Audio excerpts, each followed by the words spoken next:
Sir, আমরা তাহলে শুরু করতে পারি। আমরা আসলে আর কারোর জন্য অপেক্ষা করবো না।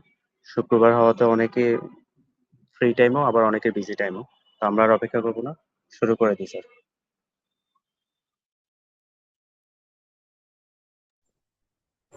সালামু আলাইকুম। সবাই কেমন আছেন? ওয়ালাইকুম আসসালাম, আলহামদুলিল্লাহ। ওকে, আলহামদুলিল্লাহ। আমি Abdur Rahman, Korean language instructor. আমি কমপ্লিট করেছি ফার্স্ট স্টেপ কোরিয়ান কোর্স এবং কমপ্লিট করেছি Korean language for intermediate course. এবং দীর্ঘ 7 বছরের বেশি সময় ধরে আমি কোরিয়ান ভাষা এবং সংস্কৃতি শিখছি এবং শেখানোর চেষ্টা করছি। পাশাপাশি সিনিয়র কোরিয়ান ইনস্ট্রাক্টর হিসেবে রয়েছি সহজ একাডেমিতে।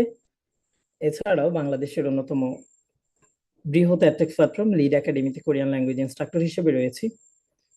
পাশাপাশি কোরিয়ান ল্যাঙ্গুয়েজ ট্রেনার হিসেবে রয়েছি জাপান গেট ল্যাঙ্গুয়েজ ট্রেনিং সেন্টারে। তো আজকে আমরা এখানে যারা জয়েন করেছি, আমাদের সবার উদ্দেশ্য একটাই, কোরিয়ান ভাষা শেখা। কোরিয়ান ভাষায় দৈনন্দিন জীবনে যতটুকু প্রয়োজন অন্তত ততটুকু কথা বলতে শেখা এবং কোরিয়াতে হচ্ছে জীবন মান উন্নয়নের জন্য একটা ভালো আত্মশক্তি তৈরি করা, এতটুকুই। তো সবচেয়ে প্রথমে আমাদের যে প্রশ্নটা আসে, কোরিয়ান ভাষা শেখাটা আদৌ সহজ হবে কিনা, কতটুকু সম্ভব শেখা। তারপরে কোরিয়াতে আমরা হচ্ছে যাব, কিন্তু কোরিয়ান ভাষাটা আমরা যদি না শিখে যাই, ইংরেজি দিয়ে কি আমরা সেখানে হচ্ছে জীবন পরিচালনা করতে পারবো কিনা বা পার্ট টাইম জব পাবো কিনা ইত্যাদি ইত্যাদি প্রশ্ন থাকে। সবার প্রথমে যে প্রশ্নটা সেটা হচ্ছে কোরিয়ান ভাষাটা কতটুকু কঠিন বা শিখতে পারবো কিনা। তা আমরা হচ্ছে আমাদের সেই প্রশ্নটা থেকে একটু সলভ করার চেষ্টা করি প্রথম থেকেই। কোরিয়ান ভাষা অনেকটা বাংলা ভাষার মতো, কিন্তু বাংলা ভাষা চেয়ে অনেকটাই সহজ কোরিয়ান ভাষা। সেগুলো আমরা হয়তোবা কোরিয়ান ভাষার বর্ণের দিকে যদি তাকাই তাহলেও বুঝতে পারবো। এবং কিছু গ্রামার আছে, কিছু ফার্স আছে, যেগুলো আমরা যদি শিখে রাখি আমাদের জন্য অনেকটাই সহজ হবে কোরিয়ান ভাষায় কথা বলা। তো কোরিয়ান ভাষার যে স্বরবর্ণগুলো, কোরিয়ান ভাষার মোট মৌলিক স্বরবর্ণ হচ্ছে 10টি, আর যুক্ত 11টি স্বরবর্ণ আছে, যেখান থেকে শুধুমাত্র 2টা স্বরবর্ণ যদি শিখি বাকিগুলো আমরা শিখতে পারবো। তো সবচেয়ে বেশি গুরুত্বপূর্ণ যেই 10টি বর্ণ, সেগুলো হচ্ছে মৌলিক 10টা স্বরবর্ণ। আমরা সেগুলো একটু দেখার চেষ্টা করি। সবাইকে আমাকে শুনতে পাচ্ছেন? আমরা একটু মাইক আনমিউট করব, যাদের মাইক আনমিউট রাখা সম্ভব, জি, আহ, জি, জি, এবং একটু কথা শুনতে বলার পাচ্ছি। চেষ্টা করব। রাইসা, রহমান, হ্যাঁ। রিজবি, তারপরে হচ্ছে আমাদের তানজিলা, তন্ময়, ইয়াসিন। আমি একটু কথা বলার চেষ্টা করব যদি সম্ভব হয়। কোরিয়ান ভাষার যেই স্বরবর্ণগুলো, এগুলো আমরা হয়তো বা অনেকেই অনেক সোর্স থেকে শিখে ফেলেছি ইতিমধ্যে, তবুও আমরা একটু দেখে নেই আর কি। আমরা এই পাশটাতে একটু খেয়াল করি। এই যে এখানে দুই পাশে হচ্ছে দুইটা দাগ ফিরে আছে, তাই না? একটু যদি খেয়াল করেন মনে হচ্ছে তাদের মধ্যে খুব বেশি মনোমালিন্য। একটা হচ্ছে ডান দিকে ফিরে আছে আর একটা বাঁ দিকে ফিরে আছে। আর একটু যদি ভালোভাবে লক্ষ্য করি, একটা হচ্ছে সোজা দাগ, এই সোজা দাগটা থেকে একটা দাগ গেছে ডান দিকে, আবার সোজা দাগ বরাবর আরেকটা দাগ গেছে বাম দিকে, তাই তো? এটাই দেখতে পাচ্ছি। মজার বিষয় হচ্ছে যেটা ডান দিকে ফিরে আছে এটা হচ্ছে একটা বর্ণ, যেটা বাম দিকে ফিরে আছে সেটা হচ্ছে আরেকটা বর্ণ। ঠিক একইভাবে নিচে যদি খেয়াল করি, যেটা উপর দিকে ফিরে আছে সেটা একটা বর্ণ, আর যেটা নিচের দিকে ফিরে আছে ইংরেজি বর্ণ টি এর মতো, সেটা আরেকটা বর্ণ। অর্থাৎ এখানে 4টা বর্ণ। আমরা একটু ডান পাশে চলে আসি। ডান পাশে যদি আসি, আমরা হচ্ছে বর্ণগুলো আরো স্পষ্ট দেখতে পাই। একটু খেয়াল করি, এই যে ডান দিকে যে বর্ণটি,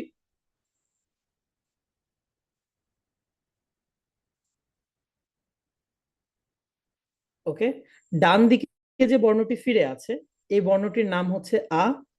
বাম দিকে যে বর্ণটি ফিরে আছে এই বর্ণটির নাম হচ্ছে অ। এখন কথা হচ্ছে, বাংলা ভাষায় আমরা যখন পড়েছিলাম আমাদের মনে আছে আমরা প্রথম হচ্ছে স্বরে ও স্বরে আর রস্বই এভাবে মুখস্থ করেছি বর্ণের নাম, এবং তারপরে আবার আমাদেরকে শিখতে হয়েছে স্বরেয়াতে আকার, রস্বইতে রস্যিকার, দীর্ঘইতে দীর্ঘিকার, তাই না? কোরিয়ান ভাষায় এই হ্যাসেলটা নাই। যেটা আ, এটার নামই আ, অর্থাৎ কার দিয়েই শেখা হয়, আলাদা করে বর্ণের আলাদা নাম শিখতে হয় না, তারপর আবার কার শিখতে হয় না। যেটা তার নাম সেটাই কার, সেটাই ব্যবহার কারের। ঠিক আছে? যেমন এটার নাম কিন্তু সরেয়া না, এটার নাম হচ্ছে আ। আমরা যেহেতু আলাদা করে জানি না, এই জন্য সরেয়াটা লিখা, এটার নামটা বোঝানোর জন্য। তো ডান দিকে যে দাগটা, খাড়া দাগ দিয়ে তারপরে ডান দিকে ফেরানো যে দাগটা, এই বর্ণটার নাম হচ্ছে আ, এবং বাম দিকে যে ফেরানো বর্ণটা, এটার নাম হচ্ছে অ। ঠিক একই ভাবে উপরের দিকে ফেরানো যে বর্ণটা, সেটার নাম হচ্ছে ও, এবং নিচের দিকে ফেরানো যে বর্ণটা, এটার নাম হচ্ছে উ। আমরা একটু যদি সহজভাবে এটাকে একটা সীমাবদ্ধতার মধ্যে নিয়ে আসি, তাহলে আমরা এভাবে পড়তে পারি যে ডান দিকে থাকলে আ, বাম দিকে অ, উপর দিকে ও, নিচের দিকে উ। প্যাটার্নটা তো কিভাবে আছে সেটা দেখতে পাচ্ছি। দাগের একটা হচ্ছে মাঝখান বরাবর ডান দিকে থাকে, একটার বাম দিকে থাকে, একটার উপর দিকে, একটা নিচের দিকে। এই প্যাটার্নটা যেহেতু আমরা শিখে ফেলেছি ইতিমধ্যে, এটা একবার দেখলেই হচ্ছে আমাদের মাথায় চলে আসে। তখন আমরা এটাকে এভাবে শিখতে পারি যে ডান দিকে আ, বাম দিকে অ, উপর দিকে ও, নিচের দিকে উ। এতটুকু যখন কারো শেখা হবে, তখন আমরা একটু যদি খেয়াল করি, এখানে ডান দিকে একটা দাগ আছে, আমরা চাইলে হচ্ছে এখানে আরেকটা দাগ ডান দিকে যুক্ত করতে পারি, যেটা বাম দিকে ঠিক একইভাবে বাম দিকে আরেকটা দাগ আমরা যুক্ত করতে পারি। একইভাবে উপরের দিকে এবং নিচের দিকে আরেকটা এক্সট্রা দাগ আমরা যুক্ত করতে পারি। তো হয় কি, এই যে অতিরিক্ত একটা দাগ যুক্ত করার মাধ্যমে এই বর্ণটার নামই হচ্ছে চেঞ্জ হয়ে নতুন আরেকটা বর্ণ তৈরি হয়ে যায়। আমার কথা একটু খেয়াল করবেন। ডান দিকে একটা দাগ আছে, তাই তো, এটার নাম হচ্ছে আ। যখন আমরা এখানে ডান দিকে আরেকটা দাগ সাথে যুক্ত করব, অর্থাৎ ডান দিকে দুই দাগ থাকবে, তখন এটা নতুন একটা বর্ণের নাম হবে। ঠিক একইভাবে বাম দিকে, উপর দিকে, নিচ দিকে অতিরিক্ত একটা দাগ আসলেই নতুন বর্ণের নাম তৈরি হয়। এই ক্ষেত্রে আমাদের একটা বিষয় যদি সহজ ভাবে আমরা মাথায় রাখি, তাহলে আমাদের এই প্রবলেমটা সলভ হয়ে যায়, নতুন বর্ণ মনে রাখার প্রবলেমটা। সেটা হচ্ছে, একটা দাগ থাকলে তো এটার নাম আ হচ্ছেই। যদি অতিরিক্ত একটা দাগ আসে, অর্থাৎ দুই দাগ থাকে, সেই ক্ষেত্রে অতিরিক্ত দাগের জন্য মূল বর্ণের নামের আগে একটা ই যুক্ত করে দিলেই হলো। সেটা বাকি তিনটা বর্ণের ক্ষেত্রেও। অর্থাৎ ডান দিকে যদি দাগ থাকে, তাহলে এটার নাম হয় আ। যদি আমরা এখানে দুটো দাগ দেই, অর্থাৎ আরেকটা দাগ এক্সট্রা আসে, তখন ওই দাগের জন্য মূল নামের আগে একটা ই চলে আসবে। এখন কেউ যদি শিখে নেয় যে ডান দিকে আ, বাম দিকে অ, উপর দিকে ও, নিচের দিকে উ, এভাবে যদি কেউ মুখস্থ করে নেয় এবং এটা জেনে রাখে যে অতিরিক্ত দাগের জন্য একটা ই যুক্ত হবে, তাহলে কি সে এই বর্ণগুলো দেখলে বলতে পারবে না? ওকে, যেখানে ছিলাম, অতিরিক্ত দাগের জন্য হচ্ছে একটা ই যুক্ত হবে। তো ঠিক একইভাবে আয়ের সাথে যদি আমরা অতিরিক্ত একটা দাগ আসে আয়ের মধ্যে, তাহলে এটার নামের আগে একটা ই যুক্ত হবে, এটার নাম হয়ে যাবে ইয়া। ঠিক অ এর ক্ষেত্রেও এই যে বাম দিকে থাকলে অ, যখন দুই দাগ হবে তখন এটার নাম হয়ে যাবে ইয়। উপর দিকে এক দাগ থাকলে হবে ও, দুই দাগ থাকলে হয়ে যাবে ইয়। একটা ই যুক্ত হচ্ছে মূল নামের আগে, খেয়াল করেন।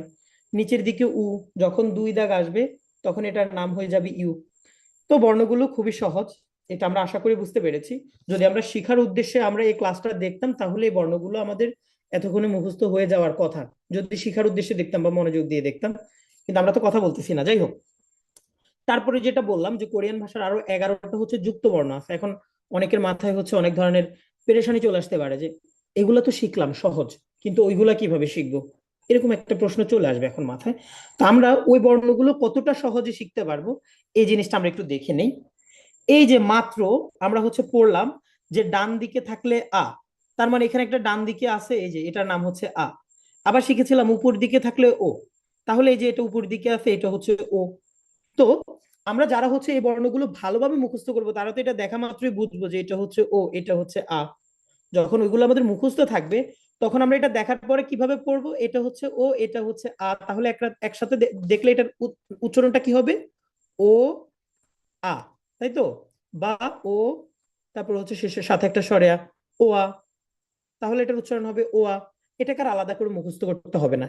একই বর্ণ যখন আলাদা আলাদা লিখবে তখন ভিন্ন বর্ণ, যখন একত্রে লিখবে তখন সেটা নতুন আরেকটা বর্ণ। ঠিক একই ভাবে আমরা যদি একটু ডান দিকে তাকাই, নিচের দিকে বর্ণটা আছে, একটু আগে পড়ছিলাম, নিচের দিকে থাকলে উ এবং ডান দিকে থাকলে আ, তাহলে এই বর্ণের নাম কি হবে, উ আ। ওকে, তো এখানে এই বর্ণটাকে আপনাকে আলাদা করে শিখতে হবে? যদি আপনি উ আর আ দুটোকে আলাদা আলাদা ভাবে চিনেন, আলাদা করে তো শেখার প্রয়োজন নাই ভাই। তারপরে আমরা যদি হচ্ছে আরেকটু নিচে আরেকটা বর্ণ দেখি, এই যে বর্ণটা এখানে এই যে নিচের দিকে আছে, এই জন্য এটার নাম উ, এবং বাম দিকে আছে তাহলে এটার নাম অ। ও চিনি আমরা, অ চিনি আমরা, কারণ ইতিমধ্যে আমরা শিখে ফেলেছি ওই যে একটু আগে, বাম দিকে থাকলে অ, নিচের দিকে থাকলে উ। তাহলে এখানে কি আছে, এখানে আছে উ অ, এখানে আছে উ অ। যখন এটা ভিন্ন ভিন্ন আলাদা আলাদা থাকবে তখন এটা দুইটা বর্ণ, একটা হচ্ছে উ, একটা হচ্ছে অ। আর এই দুইটা বর্ণ যখন একত্রে লেখা হইলো তখন এটা একটা যুক্ত বর্ণ হয়ে গেল, এটার নাম হচ্ছে উ। আশা করি বুঝতে পেরেছেন যে বর্ণ যদি মৌলিক 10টা আমরা ভালোভাবে শিখি তাহলে যুক্তগুলো আমরা এমনিতেই পারবো, এগুলোর আলাদা করে শেখার কিছু নাই। ঠিক একইভাবে ব্যঞ্জন বর্ণের ক্ষেত্রেও যদি মৌলিকগুলো আমরা শিখি তাহলে যুক্ত ব্যঞ্জন বর্ণগুলো আমাদের শিখতে হবে না। একটা বর্ণ যখন দুইবার লেখা হবে তখন সেটা নতুন নাম হবে এবং সেটা হচ্ছে উচ্চারণ দিবে। ওকে, আশা করি আমাদের স্বরবর্ণগুলো কতটা সহজ সেটা আমরা বুঝতে পেরেছি। এবং যে কারো পক্ষে এই যে কোরিয়ান ভাষার বর্ণ একদিনের মধ্যে এটা আয়ত্ত করা সম্ভব যদি একটু মনোযোগ দিয়ে দেখে। এখন তো আসলে আমি ক্লাস নিচ্ছি না, জাস্ট আপনাদেরকে হচ্ছে বোঝানোর চেষ্টা করছি। যখন আপনাদের ক্লাস নেই আমি বা আপনাদের ক্লাস নিব তখন সবাই মাইক আনমিউট রাখতে হবে, সবাই কথা বলতে হবে, ক্লাসের মধ্যে আপনারা পড়বেন এবং এই জিনিসটা একদিনে মুখস্থ করে ফেলা খুবই সহজ, এক ক্লাসে মুখস্থ করা সহজ। ওকে, এখন আমরা যে বিষয়টা দেখব আমরা হচ্ছে কোরিয়ান ভাষার কয়েকটা শব্দের অর্থ পড়বো। এই জিনিসটা হচ্ছে আপনারা আমার সাথে একটু পড়তে হবে, বলতে হবে আমার সাথে। আমার সাথে হচ্ছে একটু মাইক আনমিউট করবেন কে কে। ফুয়াদ, আপনি কি শুনতে পাচ্ছেন এবং দেখতে পাচ্ছেন এখন ক্লিয়ারলি? জি জি, হ্যাঁ দেখতে পাচ্ছি এখন। ওকে, তাহলে আপনার কন্টিনিউ মাইকটা করেন। আনমিউট করেন। লিমা, আপনি যদি শুনতে পান তাহলে মাইক আনমিউট করেন। এবং আহ, আর কেউ একজন হচ্ছে মাইক আনমিউট করে নেন। আপনারা কি শুনতে পাচ্ছেন? জি। ওকে, তাহলে আমার সাথে একটু বলবেন। এই যে এইখানে লেখাটা হয়তো আপনি বুঝতে পারছেন না, বাট এখানে লিখা হচ্ছে জুসু। এই জায়গাটাতে লিখা হচ্ছে জুসু। আর জুসু অর্থ হচ্ছে জুস, কোরিয়ান ভাষায় জুসু অর্থ হচ্ছে জুস। তারপরের বাক্যতে লেখা হচ্ছে সিজাং। সিজাং, সিজাং, সিজাং অর্থ হচ্ছে বাজার। সিজাং অর্থ কি ফুয়াদ? বাজার। তারপরে পরেরটার যে পরের শব্দ, এই যে এটা, এটা এখানে লেখা হচ্ছে জিপ। জিপ, জিপ অর্থ হচ্ছে বাড়ি। জিপ অর্থ কি? বাড়ি। বাড়ি। ওকে, তো এইখানে এই যে শব্দগুলো বললাম, নিচে আবার আছে হচ্ছে বাপ, বাপ অর্থ বাদ, চেক অর্থ বই, মূল অর্থ পানি। তো এখানে যে শব্দগুলো, এই শব্দগুলো হচ্ছে আমাদের দৈনন্দিন জীবনে খুবই গুরুত্বপূর্ণ শব্দ, তাই না?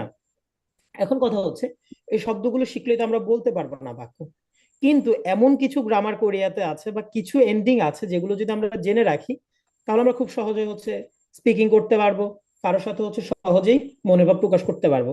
তো যার জন্য আমাদেরকে কিছু পয়েন্ট খুব ভালোভাবে মুখস্থ করে রাখতে হবে। তার মধ্যে আমি হচ্ছে একটা বা দুইটা আপনাদের সাথে শেয়ার করি।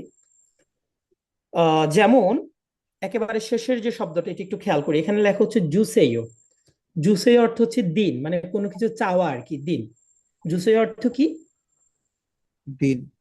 দিন, কোনো কিছু চাওয়া, দিন। এটা দিন, ওটা দিন, সেটা দিন। ওকে, এখন আপনি যদি জুসেইও শব্দটা শিখেন, পাশাপাশি এখান থেকে এই নাউন গুলো শিখে রাখেন, দৈনন্দিন জীবনে আপনার যে নাউন গুলো প্রয়োজন এগুলো শিখে রাখেন, তাহলে আপনি কিন্তু অনায়াসে সেই জিনিসটা চাইতে পারেন বা কিভাবে চাইবেন সেটা শুধুমাত্র এই জুসেইওর মাধ্যমে সমাধান করে ফেলতে পারেন।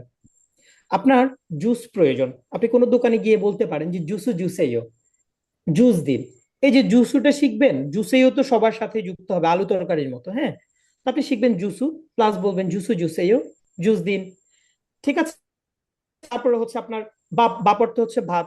আপনি বলবেন যে বাপ জুসেইও, ভাত দিন, চেক জুসেইও, বই দিন, মূল জুসেইও, পানি দিন। আপনার মনের ভাব তো প্রকাশ হচ্ছে, তাই না? আপনি কাউকে কিছু চাবেন কিভাবে, কাউকে কারো থেকে যদি কোনো কিছু চাওয়ার থাকে সেটা আপনি শুধুমাত্র এই জুসেওর মাধ্যমে হচ্ছে আপনি ওভারকাম করতে পারেন। তো এরকম জুসেওর মতো হচ্ছে অনেকগুলো এন্ডিং আছে যেগুলো আমরা যদি শিখে রাখি তাহলে আমাদের জন্য অনেকটা সহজ হবে কথা বলা। ওকে, তার উপরের যদি আমরা শব্দটা দেখি, এই যে এখানে লেখা হচ্ছে খাসেইও। খাসেইও অর্থ হচ্ছে যান, অর্থাৎ কোথাও যাইতে কাউকে বলতে এই খাসেইওটা ব্যবহার করে। ঠিক আছে, এখন আপনি কাউকে বলতে পারেন যে বাজারে যান, কাউকে বলতে পারেন যে আপনি স্কুলে যান, কাউকে আপনি বলতে পারেন যে কোম্পানিতে যান, আজকে ভার্সিটিতে যান, তাই না? যে কাউকে কোথাও যাইতে বলতে আপনার হচ্ছে কি এই খাসেইওটা আপনি যুক্ত করে দিলে হবে শেষে। এখন আপনি কাউকে বলতে চাচ্ছেন যে স্কুলে যান, আপনি বলবেন যে হাক্কিও, হাক্কিও অর্থ হচ্ছে স্কুল, হাক্কিও এ খাসেইও। স্কুলে যান, সিজাঙ্গে খাসেইও, বাজারে যান। তারপরে এই যে জিভে খাসেইও, বাড়িতে যান। তার মানে হলো কি, আপনি নাউনটা জানলেন প্লাস সাথে হচ্ছে খাসেইওটা অ্যাড করে দিলেন। আপনার পরিপূর্ণ বাক্যটা বা আপনার মনের ভাবটা প্রকাশ করতে পারলেন। ওকে, এখানে আরেকটা বিষয়, এই যে শেষে সেইও গ্রামারটা, এই সেইও গ্রামারটা যদি আমরা শিখে রাখি তাহলে আমাদের জন্য অনেক উপকার হবে। সেইওর মতো আরো অনেকগুলো গ্রামার আছে, কিন্তু সেইও গ্রামারটা খুবই গুরুত্বপূর্ণ। এই সেইও গ্রামারটা ইউজ করা হয় এই যে শেষে এতটুকু জিনিস, এটা ইউজ করা হয় সাধারণত কাউকে কোনো কিছু করতে বলতে, সেটা খাইতে বলতে হইলে শেষে সেইওটা বসাইলে সে বুঝবে যে তাকে আপনি নির্দেশ দিচ্ছেন। তাহলে আপনি বলতে পারেন মগ তো অর্থ খাওয়া, তাহলে মগ সেইও খান। ওদ অর্থ আসা, ও সেইও আসুন। হ্যাঁ, এই যে ও ও অর্থ আসার সাথে যদি আপনি শুধুমাত্র এই সেইওটা হচ্ছে ডিরেক্ট কপি পেস্ট করেন, সেইও, তাহলে ও সেইও আসুন, কাউকে আপনি কিছু করতে বলছেন, ও সেইও আসুন। খাসেইও যান, মগু সেইও খান। জুসেইও পান দিন। হ্যাঁ, দুষি সইও খান, ইত্যাদি আর কি। তো আমাদের হচ্ছে এই ধরনের যে শব্দগুলো, এগুলো আমরা শিখে রাখলে আমাদের জন্য খুবই উপকারী হবে। এবং একটা গুরুত্বপূর্ণ জিনিস যেটা আমরা সবাই জানি, কিন্তু এটা আসলে খুব ভালোভাবে ভেঙে কখনোই শোনা হয়নি। আমি কনফার্ম যে এইটা আপনারা হচ্ছে সবাই শুনেছেন, আনিয়ং হাসাইও, তাই না? আনিয়ং হাসাইও শব্দের সাথে কি সবাই পরিচিত না? এমন কেউ আছেন যে আনিয়ং হাসাইও শব্দের সাথে পরিচিত না এখানে? এমন আছেন কি কেউ? জি জি জি জি, পরিচিত পরিচিত। পরিচিত, সবাই পরিচিত। কিন্তু এই আনিয়ং হাসাইও সাধারণত কোরিয়ান একটা ফার্স, এটা হাই বা হ্যালোর জন্য বুঝাইতে হচ্ছে ব্যবহার করা হয়, কিন্তু এখানে কিছু হিডিং মিনিং আছে। হ্যাঁ, সে হচ্ছে আমাদের লুকানো বিষয়গুলো যদি আমরা জেনে রাখি, শুধুমাত্র আনিং আছে এতে না, অনেকগুলো কোরিয়ান শব্দ যেগুলোর ভিতরে হচ্ছে আলাদা আলাদা আরো মিনিং থাকে। আমাদের হয় কি, আমরা হচ্ছে আলাদা মিনিং গুলো শিখি না। ওই যে ফার্স্টটা শিখলাম, বাট ওইটার সাথে যদি আমরা জাস্ট লুকোনো যে বিষয়গুলো সেগুলো জেনে রাখি, তাহলে অন্য আরেকটা বাক্য তৈরি করতে গেলে আমরা সেম জিনিসগুলো পাই এবং বুঝতে পারি, যদি আমরা এখানে শিখে রাখি। বাট শিখে রাখি না দেখে অন্য জায়গায় যাই, পাই কিন্তু বুঝতে পারি না। এখানে আননিয়ং মানে হচ্ছে ভালো। এই যে এতটুকু, এতটুকুর অর্থ হচ্ছে ভালো। এই যে হাদা, হাদা অর্থ হচ্ছে করা বা থাকা। তো আননিয়ং হাদা মানে হচ্ছে ভালো করা বা ভালো থাকা। এই যে আননিয়ং হাদা অর্থ ভালো থাকা, এটা তো কেউ অন্যজনকে বলে, তাই না? তা আমরা দেখি যে একজন আরেকজনকে বলে আননিয়ং আসাইও, মূলত বলেটা কি? ঠিক আছে, আমাদের যেমন হচ্ছে সালাম দা, আসসালামু আলাইকুম, আপনার উপর শান্তি বর্ষিত হোক, এখন আমরা আসসালামু আলাইকুমই বলি, বাট এটার অর্থ জানি না। তো আননিয়ং হাসির অর্থ আমরা মনে করি যে হাই বা হ্যালো, এটা একটা ফার্স, এটার অর্থ হাই বা হ্যালো, ঠিক আছে। কিন্তু এটার ভিতরে যে বিষয়টা, আননিয়ং মানে ভালো, হাদা মানে থাকা বা করা। আর এই যে সেইও গ্রামারটা মাত্রই বললাম, এটা হচ্ছে কাউকে কিছু করতে বলার জন্য যখন ব্যবহার হয়, তখন ওই বাক্যের শেষে সেইওটা ব্যবহার করা হয়। ঠিক একই ভাবে এখানে এই যে ভালো থাকতে বলছে কাউ একজনকে, তো সে ভালো থাকতে হবে, এটা একটা কাজ না? এই জন্য এখানে সেইওটা ব্যবহার করা হয়েছে। আন্নিয়ং হাসেইও, ভালো থাকুন, ভালো থাকুন, আন্নিয়ং হাসেইও, ভালো থাকুন। ঠিক আছে, তো এই হচ্ছে বিষয়। এখন আপনি যদি এটাকে ভেঙে ভেঙে শিখে রাখেন, তাহলে আপনি আন্নিয়ং অর্থ ভালো এটা জানলেন, হাদা অর্থ করা বা থাকা এটা জানলেন, সেইও গ্রামারটার বিষয়টা আপনি জেনে গেলেন। তখন সেইওটা যখন জুসেইয়ের সাথে আসবে তখন আপনি বুঝতে পারবেন, খাসেইয়ের সাথে আসবে তখন আপনি বুঝতে পারবেন। এই আন্নিয়ং দ্বারা আরো অনেকগুলো শব্দ হয়, আন্নিয়ঙ্গি খিয়েসেইও, আন্নিয়ঙ্গি খাসেইও, আরো অনেকগুলো শব্দ হয়, শুধু আন্নিয়ঙ্গ ব্যবহার হয়। তখন আপনি বুঝতে পারবেন যে আন্নিয়ঙ্গের অর্থটা আসলে কি। ঠিক একইভাবে হাদা, হাদাটা হচ্ছে যেটা বললাম না, কোরিয়ান ভাষার আলু তরকারির মতো, হাদা সবার সাথে ব্যবহার হয়। হাদা অর্থ হচ্ছে করা, আর এটা হচ্ছে কোরিয়ান ভাষার অন্যতম জনপ্রিয় একটা ভার্ব। ঠিক আছে, আমি একটু সামনে যাই। আমাদের মোটামুটি এখানে আশা করি সবাই বিগিনার। আমরা হচ্ছে হয়তো বা কয়েকজন আছি যে আমরা স্বরবর্ণ ব্যঞ্জন বর্ণগুলো পারি বা ভাচ্ছিম পর্যন্ত কেউ টেনে শিখেছি, এতটুকু পর্যন্ত। তাও অনেক সময় হয় কি, আমরা ভাচ্ছিম পর্যন্ত গেলে আমরা সঠিক ভাচ্ছিমের রুলস গুলো শিখি না, বা আমাদের বর্ণের কিছু উচ্চারণ যেগুলো আমরা হচ্ছে ভুল শিখে থাকি সাধারণত। যেমন গিয়ক, গিয়কের উচ্চারণ হচ্ছে তিনটা, খ, গ এবং ক। আমরা হচ্ছে খ এর উচ্চারণ অনেক সময় বাদ দিয়ে দিই। ঠিক একইভাবে কোরিয়ান একটা হচ্ছে দিগুত, দিগুতের উচ্চারণ তিনটা, থ, দ এবং ত। আমরা থ এর উচ্চারণটা জানি না অনেকে। ঠিক একইভাবে বিউফির উচ্চারণও তিনটা, ফ, ব এবং প। একটা হচ্ছে বড় প, একটা হচ্ছে ছোট প, একটা হচ্ছে ব। তো আমরা এগুলো হচ্ছে মিস করি অনেকেই। ঠিক আছে, তো আশা করি আমি এখানে হচ্ছে যারা আছেন সবাই বিগিনার। তো আমরা হচ্ছে বিগিনাররা সাধারণত কি ধরনের ভুল করি, এই জিনিসটা একটু আমরা শিখে রাখা প্রয়োজন। কারণ আমরা কোর্সে ভর্তি হই বা না হই, আলাদা নিজে তো আমরা সেলফ স্টাডি সবাই করব। তো সেক্ষেত্রে যেন হচ্ছে আমাদের এই ধরনের ভুলগুলো না হয়, এটা আমাদের জেনে রাখা আসলে এই গুরুত্বপূর্ণ বিষয়। এখানে সবচেয়ে গুরুত্বপূর্ণ যে বিষয়টি, সেটা হচ্ছে আমাদের ভুল পদ্ধতিতে শেখা। কোরিয়ান ভাষা আপনি যদি হচ্ছে গদ বাঁধা শেখেন তাহলে হবে না।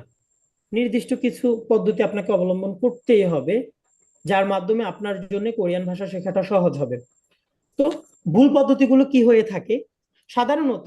এই যে আমি বললাম যে কোরিয়ান ভাষার গিয়ক, দিগুদ, বিউফ এগুলোর উচ্চারণ হচ্ছে মাল্টিপল।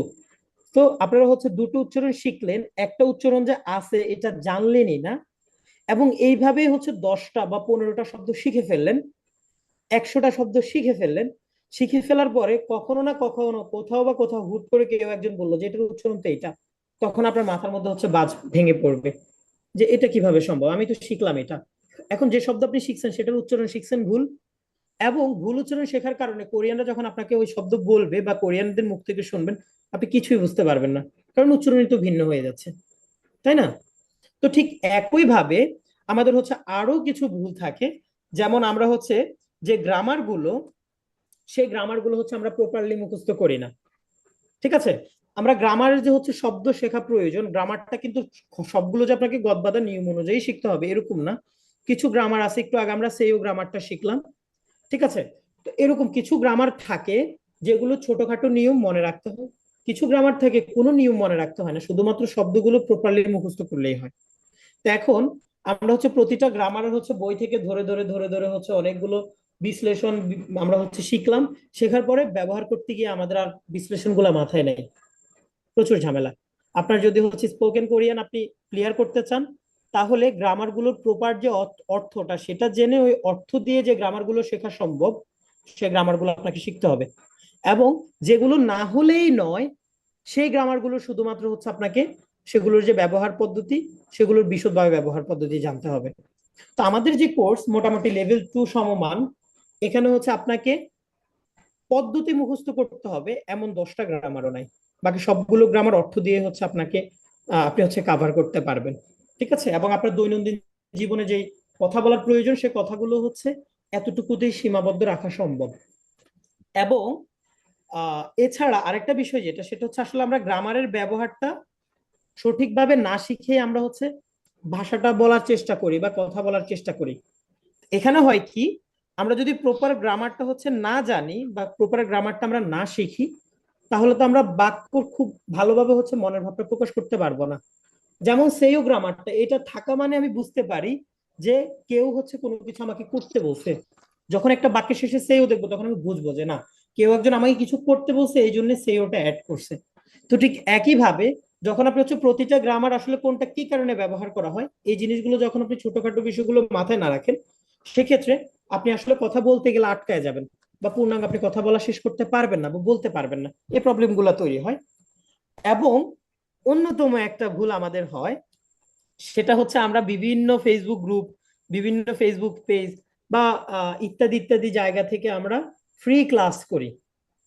এটা হয়তোবা আপনারা এখন পর্যন্ত রিলেট করতে পারছেন না, কিন্তু যারা ইতিমধ্যে হয়তোবা 1-2 মাস নষ্ট করে ফেলছেন তারা বলতে পারবেন এই ফ্রি ক্লাসের হচ্ছে যে একটা গোলক দাদা, এই জিনিসটা আমাদেরকে কি পরিমাণ ক্ষতি করে এটা আমরা আসলে কল্পনা করতে পারি না। আমাদের এখানে দুইটা জিনিস নষ্ট হয়, সময় নষ্ট হয় এবং এনার্জি নষ্ট হয়। সময় নষ্ট তো হয়ই, কারণ আমরা সেখানে হচ্ছে অনেকগুলো বিষয় যেগুলো আসলে আমরা ভুল শিখি। এখন ভুল শেখার কারণ হচ্ছে কি, যারা আসলে ফ্রি ক্লাস করায় ওনাদের মধ্যে অনেকেই হয় কি যে হয়তোবা কোনোভাবে উনি বেসিক শেষ করেছেন, বা একটা বই হয়তোবা কোথাও থেকে কোনোভাবে পড়েছেন, যে কোনো ভাবে উনি কিছু একটা শিখেছেন, এখন ওনার টার্গেট থাকে যে কি হবে, আমি অন্যদেরকে শেখাবো, সেক্ষেত্রে আমারও শেখা হবে তারও শেখা হবে, এই ধরনের একটা মাইন্ডসেট নিয়ে শেখাইতে আসে উনি। কিন্তু একটা জিনিস ওনার শেখানো নাই বা ওনার নিজের ভালোভাবে শেখা নাই, উনি কিভাবে অন্যকে সেটা শেখাবে বলেন? তো সেক্ষেত্রে গিয়ে হয় কি, মিসগাইড করা হয় অনেক বেশি। সে নিজে তো জানেই না, যাকে শেখানো হয় তাকেও ভালোভাবে শেখায় না, সেই জায়গা থেকে অনেকগুলো উচ্চারণ, অনেকগুলো শব্দ ভুল শিখে এবং সেটা হচ্ছে পরবর্তীতে সাফার করা লাগে। এবং আমাদের হচ্ছে আরেকটা ভুল পাশাপাশি থাকে, সেটা হচ্ছে আমরা প্রয়োজনীয় শব্দ পড়ি না, প্রয়োজনীয় গ্রামার পড়ি না, এবং প্রয়োজনীয় যে বাক্যগুলো সেগুলো আমরা হচ্ছে খুব বেশি চর্চা করি না। যেমন আমাদের যদি দৈনন্দিন জীবনে কথা বলতে হয় এরকম তো না, আমাদের অনেকগুলো ভাষা, অনেকগুলো শব্দ শিখতে হবে। বাংলা ভাষার আমরা কয়টা শব্দ পারি বলেন? তো কোরিয়ান ভাষা তো যদি আপনি হচ্ছে ডেইলি লাইফ কনভারসেশন করতে চান, সেটার জন্য একেবারে গুরুত্বপূর্ণ যে নাউন গুলো, ভার্ব গুলো, এডজেক্টিভ গুলো, এগুলো আপনাকে শিখতে হবে আগে। প্রথমে আপনাকে হচ্ছে গুরুত্বপূর্ণ শব্দগুলো শিখতে হবে যেগুলো না হলেই নয়, ঠিক আছে? তারপরে আপনি হচ্ছে স্টেপ বাই স্টেপ অ্যাডভান্সের দিকে যাবেন। এখন হয় কি, আপনি যখন গদ বাঁধা শেখা শুরু করেন, একটা বই থেকে একেবারে ডান থেকে বামে পড়া শুরু করেন, কিছু তাকান না। যেটা 5 মাস পরে লাগবে সেটা এখন শেখেন, যেটা এখন লাগবে সেটা 5 মাস পরে শেখেন, কিছুক্ষণ পরে মাথা হ্যাং হয়ে যায়, ব্যাস গিয়ে হচ্ছে বড়সড় একটা ঘুম দেয়। এই একটা প্রবলেম তৈরি হয়। তো আমরা শব্দ শিখবো কিভাবে? গুরুত্বপূর্ণ দেখে। প্রথমে সবচেয়ে বেশি প্রয়োজনীয় সেটা, তারপরে হচ্ছে স্তরে স্তরে যেটা প্রয়োজন ওইভাবে আমরা শিখবো। এবং গ্রামারটাও ঠিক একই ভাবে। প্রথমে আমাদের প্রয়োজন হচ্ছে টেন্স, বর্তমান অতীত ভবিষ্যতে যে গ্রামার গুলা সেগুলা শেখা, এবং রো উরো উন্ন নিগা উল রুল রিউল কেউ উল কেউ রিউলেও উল্লেও ইত্যাদি ইত্যাদি, সেয়ু সেয়ো মিয়ন উমিয়ন ইত্যাদি ইত্যাদি ছোটখাটো যে গ্রামার গুলো না হলেই নয়, র উর ইত্যাদি গ্রামার গুলো শিখতেই হবে। এখন আপনি এমন গ্রামার গুলো না শিখে আপনি হচ্ছে কি দাগহাদা রাগহাদাতে চলে গেলেন, হ্যাঁ, আপনি দাবনিতে চলে গেলেন, তাহলে তো হবে না। তো গ্রামার গুলো আপনাকে শিখতে হবে, বুঝতে হবে কোন গ্রামারটা আপনার আগে শেখা প্রয়োজন এবং কোন গ্রামারটা পরে শেখা প্রয়োজন। এবং সেভাবেই আপনাকে হচ্ছে টাইম লিমিটটা দিতে হবে, যে এই জিনিসটা আমাকে আগে শিখতেই হবে এবং তারপর আমাকে এই জিনিসটা শিখতে হবে। এইভাবে আপনাকে হচ্ছে স্টেপ বাই স্টেপ শিখতে হবে গ্রামারটা। এবং এই গ্রামার এবং এই যে শব্দগুলো আপনি শিখলেন, এই গ্রামার এবং এই শব্দগুলো দিয়েই হচ্ছে আপনাকে বাক্য চর্চা করতে হবে। আপনি তো আকাশ থেকে কোনো বাক্য নিয়ে আসতে পারবেন না। আপনি হুটহাট হচ্ছে ডান বাম থেকে তো বাক্য দেখে আপনি পড়লে লাভ হবে না। যেহেতু শব্দ শিখেছেন, খুবই গুরুত্বপূর্ণ শব্দই তো শিখেছেন, গ্রামার গুলো গুরুত্বপূর্ণ গুলোই শিখেছেন, তাহলে বাক্যগুলো সেগুলো দিয়ে গঠন করবেন। তাহলেই আপনি হচ্ছে ডেইলি লাইফ কনভারসেশন করতে পারবেন। তো আমার লিমা, তারপর হচ্ছে তানজিনা মজুমদার, আপনারা কি আমার কথা শুনতে পাচ্ছেন? জি, শুনতে পাচ্ছি। ওকে। জি তো যেখানে স্যার। ছিলাম বিগিনারদের যে ভুলগুলা, সেগুলো তো সবগুলো আমরা বুঝলাম, এবং আমাদের কিভাবে পড়া প্রয়োজন বা কিভাবে পড়া উচিত এই বিষয়টা আমরা ক্লিয়ার একটা ধারণা পেলাম। তো আমরা হচ্ছে কোরিয়াতে যারা যাব বা যাওয়ার ইচ্ছা করছি, হয়তোবা অনেকে আমরা বিভিন্ন ভার্সিটিতে অ্যাপ্লাইও করেছি, কিন্তু এই যে ভিসা ক্যাটাগরি সম্পর্কে আমাদের খুব ভালো একটা ধারণা নাই। বিস্তর কথা আমরা বলবো না এখানে, বাট ছোটখাটো একটা হচ্ছে আমরা ধারণা এখান থেকে নিয়ে নেই ভিসা ক্যাটাগরি সম্পর্কে, যে কোরিয়াতে আমরা হচ্ছে কি কি ভিসা, কি কি ক্যাটাগরির ভিসাতে যেতে পারি, বা এবং সেই ক্যাটাগরিতে গেলে আমরা কি কাজ করব, এই বিষয়গুলো আমরা একটু জেনে নিতে পারি। কোরিয়াতে হচ্ছে সাধারণত স্টাডি পারপাসে প্রথম যে দুটো ভিসা ক্যাটাগরি, একটা হচ্ছে D2 আর একটা হচ্ছে D4। D2 তে যারা যায় তারা হচ্ছে সাধারণত হচ্ছে ডিগ্রির জন্য যায়, অর্থাৎ ব্যাচেলর মাস্টার্স বা পিএইচডি এর জন্য যারা যায়, প্রোগ্রামে যারা যায়, তারা হচ্ছে D2 ভিসা ক্যাটাগরিতে যায়। এবং আমাদের হচ্ছে গত বছর থেকে যেই ভিসা ক্যাটাগরিটা নিয়ে খুব বেশি জনপ্রিয় হয়ে উঠছে সেটা হচ্ছে ল্যাঙ্গুয়েজ প্রোগ্রাম। সেটা KLP Korean language program, EAP English for academic purpose. ঠিক আছে। তো এই দুটো হচ্ছে ল্যাঙ্গুয়েজ প্রোগ্রামে যে থাকে স্টুডেন্টরা। এই ল্যাঙ্গুয়েজ প্রোগ্রামে যে যারা যায় তারা হচ্ছে D4 ভিসা ক্যাটাগরিতে যায়, D4 ক্যাটাগরিতে। তো যারা হচ্ছে D4 ক্যাটাগরিতে যায় তাদের যখন ভাষা শেখা হয়, ভাষা শেখার পরে তারা হচ্ছে D2 তে কনভার্ট হয়ে দেন হচ্ছে তারা ব্যাচেলর মাস্টার্স এগুলোতে হচ্ছে তারা অ্যাডমিট হয়। যার হচ্ছে মাস্টার্সে ভর্তি হইতে হবে সে মাস্টার্সে অ্যাডমিশন নিবে, যার পিএইচডি করতে পারবে সে পিএইচডি করবে, যার ব্যাচেলর করতে পারবে সে ব্যাচেলর করবে যখন তার D4টা শেষ হবে। এবং D4 এবং D2 এই দুটো শেষ হওয়ার পরে যেটাই শেষ হোক এখান থেকে, চাইলে D10-এ হচ্ছে শিফট করতে পারে। ঠিক আছে। D10টা হচ্ছে জব সার্চিং ভিসা। আপনার কোরিয়াতে যখন পড়া শেষ করবেন, সেটা হোক ব্যাচেলর মাস্টার্স পিএইচডি যাই হোক, আপনাকে হচ্ছে D10 ভিসাটা আপনি নিতে পারবেন। তো এখানে অনেকগুলো বিষয় থাকে। আপনি যদি মনে করেন যে আপনি সেখানে গিয়ে পড়লেন না, কলেজ থেকে ডিফুট হইলেন, দেন হচ্ছে আপনি D10-এ শিফট করবেন, এরকম না। আপনাকে যেই যেই প্রোগ্রামে আপনি যাবেন সেটা আপনাকে হচ্ছে সম্মানের সাথে শেষ করতে হবে, এবং তারপরে আপনি হচ্ছে D10-এ শিফট হইতে পারবেন। ঠিক আছে। তো এর মাঝে আরেকটা ক্যাটাগরি রাখা হয়নি, সেটা হচ্ছে G1। অনেকে করে কি ট্যুরিস্ট ভিসাতে যায়, বা যে কোনো ভাবে কোরিয়াতে যাওয়ার পরে ওই যে ইতালির মতো আর কি, আপনার হচ্ছে কি বলে ওই যে এসাইলাম নেয় আর কি, সেটাকে G1 বলে। তো সেটা নিয়ে আমরা আলোচনা না করি। D2 এবং D4 এগুলো শেষ হওয়ার পরে D10-এ যায়, যাওয়ার পরে হচ্ছে 6 মাস অন্তর এটা হচ্ছে এক্সটেন্ড করে, এবং হচ্ছে তারা হচ্ছে জব খুঁজতে পারে, এবং জব যদি পেয়ে যায় তাহলে হচ্ছে তারা সেখানে E7 বা E7M বা E74 ইত্যাদি ইত্যাদি ভিসা ক্যাটাগরিতে যাইতে পারে। তো E7 যে ভিসাটা, E7 ক্যাটাগরিটা হচ্ছে যারা দক্ষ কর্মী তাকে হচ্ছে দক্ষ কর্মী হিসেবে লিস্টিং করা হয়, এবং E7 ভিসায় যে কর্মীরা তাদের বেতন মোটামুটি ভালো থাকে অন্যান্য কর্মীর তুলনায়। E7 ভিসাটার ওয়েট কিন্তু খুবই বেশি, হ্যাঁ, কোরিয়াতে। তারপর হচ্ছে কেউ যখন হচ্ছে E7 ভিসা, অনেকদিন E7 ভিসায় থাকবে, তার মোটামুটি হচ্ছে অর্থ জমা হবে, টাকা সে জমা করবে, তখন হচ্ছে মানুষ শিফট হয় F2, F6, F5 এর দিকে। ঠিক আছে, তো এখানে সবচেয়ে মজার যে ভিসা সেটা হচ্ছে F5 ভিসা। যদি কেউ গিয়ে হচ্ছে কোরিয়ান কাউকে বিয়ে করে ফেলতে পারেন কোনোভাবে, কোনোভাবে, তাহলেই হইল। সে যদি কোরিয়ান নাগরিক হয় তাহলে সে, এবং সে যদি আপনার হচ্ছে আপনার সবকিছু হচ্ছে সে ম্যানেজ করে নেয়, তাহলে আপনি হচ্ছে F5 পাবেন, এবং কোরিয়ান হচ্ছে আপনি এই যে মানে ঘর জামাই বলি বা ঘর বউ বলি ওই ক্যাটাগরিতে একটা ভিসা পাবেন। ঠিক আছে, এই হচ্ছে ভিসা ক্যাটাগরি গুলো আর কি। এখানে একটা ভিসা ক্যাটাগরি এখানে উল্লেখ করা হয় না, সেটা হচ্ছে E7M, যেটা রিজনাল ভিসা বলে হচ্ছে ইদানিং শুনতেছেন আপনারা। রিজনালটা হচ্ছে E7M, এটা মূলত একটা কারিগরি প্রশিক্ষণ টাইপ ভিসা, এবং এই ভিসাটা খুব যে আগ থেকে আছে এমন না। পাইলট প্রজেক্ট দক্ষিণ কোরিয়ার গত বছর থেকে শুরু হয়েছিল, এবং মোটামুটি এখন পর্যন্ত এটার ভিসা রেশিও খুব ভালো ছিল। আগামী বছর থাকবে কিনা এটা কিন্তু কনফার্ম না ওই ক্যাটাগরিটা, কারণ কোরিয়ান সরকার হচ্ছে হচ্ছে কখনো কখনো বা কিছু বছর পর পরই হচ্ছে এই ধরনের পাইলট প্রজেক্ট ভিসা ক্যাটাগরি তারা চালু করে থাকে এবং সেটা অফ করে দেয়। E7M এ হচ্ছে ভিসা রেশিওটা খুবই ভালো ছিল, খুবই ভালো ছিল। বিশেষ করে যাদের লেভেল 2 আছে, কোরিয়ান ভাষার লেভেল 2 আছে, তাদের হচ্ছে E7M এ ভিসা রিজেকশন হয়েছে এমনটা খুব একটা শোনা যায়নি। এবং অনেকের হচ্ছে একটা ভেরিয়েট থাকে, কি এটা, স্টাডি গ্যাপ ভেরিয়ার। তো ওই E7M স্টাডি গ্যাপটা হচ্ছে মোটামুটি আমার নিজের পরিচিত 13 বছর পর্যন্ত স্টাডি গ্যাপ হচ্ছে E7M গিয়েছে। 5 বছর, 7 বছর, 8 বছর খুব একটা ম্যাটার করেনি। তবে হ্যাঁ, এটা সামনে হচ্ছে আরো কঠিন হবে, পরবর্তী ইনটেকেট আরো কঠিন হবে, এবং এরপরে গিয়ে এটা থাকবে কিনা এটাও সন্দেহাতীত।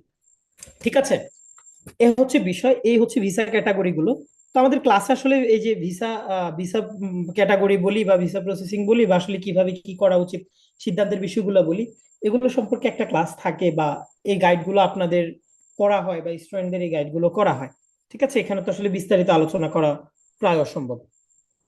এই জাতীয় হচ্ছে যে প্রবলেম গুলো এগুলো নিয়ে আলোচনা হয়, এবং এগুলো হচ্ছে কিছুটা আপনারা হচ্ছে এখান থেকে শুরু পাবেন।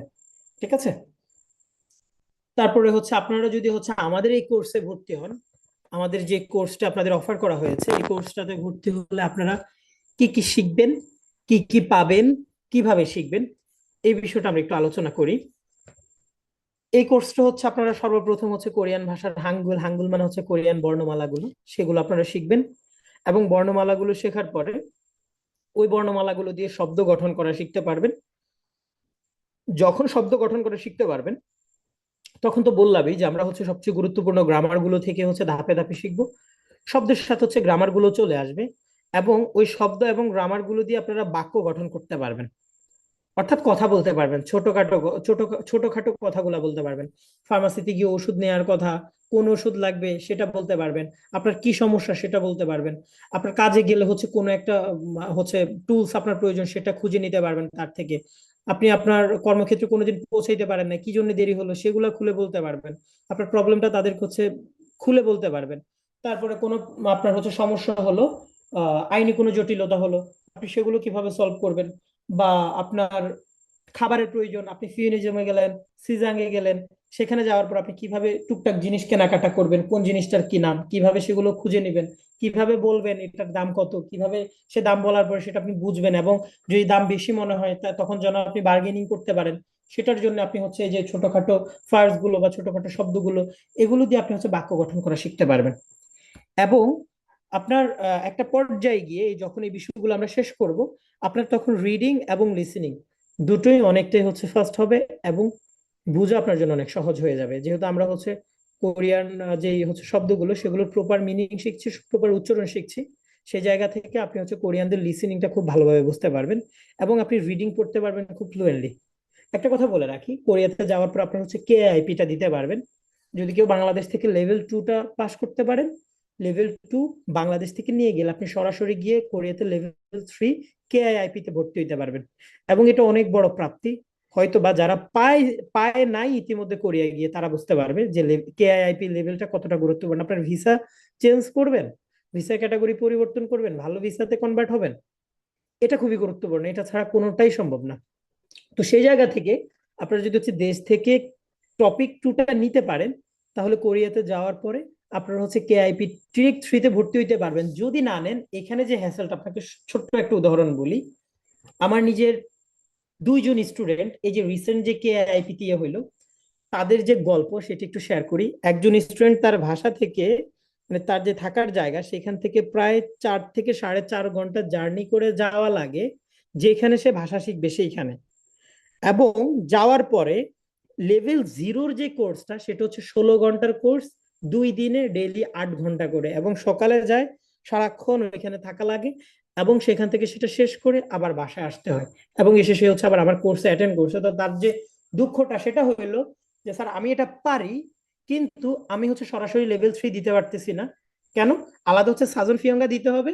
তো সাজন ফিয়ঙ্গা সে না দিয়ে, মানে আমার এখানে কোর্সে ভর্তি হওয়ার আগে সে সাজন ফিয়ঙ্গা দিয়ে দিছে, দিয়ে হচ্ছে সে লেভেল 0 পাইছে। যার কারণে এখন তার লেভেল 0-তে ভর্তি হইতে হবে, এবং খুব অল্প সময়ের মধ্যে তার হচ্ছে ভিসাও ইয়নজাং করতে হবে, যার কারণে সে খুবই পেইনের মধ্যে পড়ে গেছে, এবং তাকে হচ্ছে বাধ্য হয়ে লেভেল 0-র ক্লাসে ভর্তি হইতে হয়েছে। তো বুঝেন, একজন মানুষ 5 ঘন্টা জার্নি করে যায় হচ্ছে লেভেলের ক্লাস করা লাগে, পাস না কিন্তু শুধু ক্লাস করা লাগে। এটা কতটা হচ্ছে ঝামেলার বিষয়। যেখানে কোরিয়াতে আপনি যদি হচ্ছে পার ঘন্টা কাজ করেন, 1 ঘন্টা যদি আপনি কাজ করেন, 1 ঘন্টা যদি 1,000 মানে টাকা করে বলেন, তাহলে 8 ঘন্টা 8,000 টাকা। তার হচ্ছে নাই আর কি, বিষয়টা এমন।